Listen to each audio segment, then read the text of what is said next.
இரண்டாவது வியாதிக்கான காரணம் சாபங்கள். சாபம் என்னவென்று நீங்க டெலிவரன்ஸ் கிளாஸ் நேற்று படிச்சிருப்பீங்க. தான் செய்யாத பாவத்திற்கு அனுபவிக்கின்ற தண்டனை. இது நியாயமே அல்ல. நான் தவறு செய்து தண்டனை அனுபவித்தால் நியாயம்.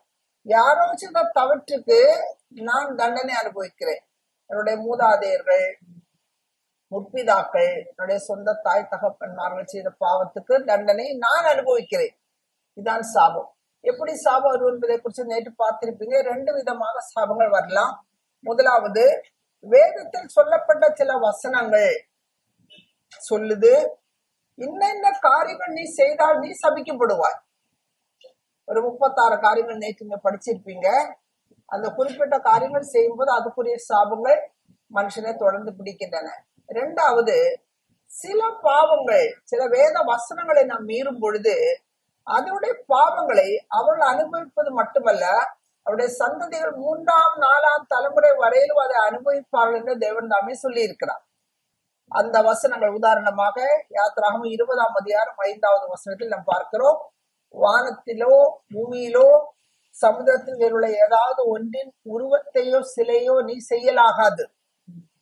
அதை நீ சேவிக்கவும் நமஸ்கரிக்கவும் கூடாது. இந்த காரியங்களை நீ செய்தால் நான் இதை பொறுக்க மாட்டேன். இதை நான் 3-4 தலைமுறை வரை விசாரிப்பேன். இப்போ அந்த பிள்ளைகளுக்கு தெரியாது ஏன் இப்படிப்பட்ட சாபங்கள்லாம் நம்ம மேல வந்திருக்கு அப்படின்னா, அவங்க முற்பிதாக்கள் இப்படிப்பட்ட காரியங்கள் செய்திருப்பாங்க. இது சாபத்து காரணம்.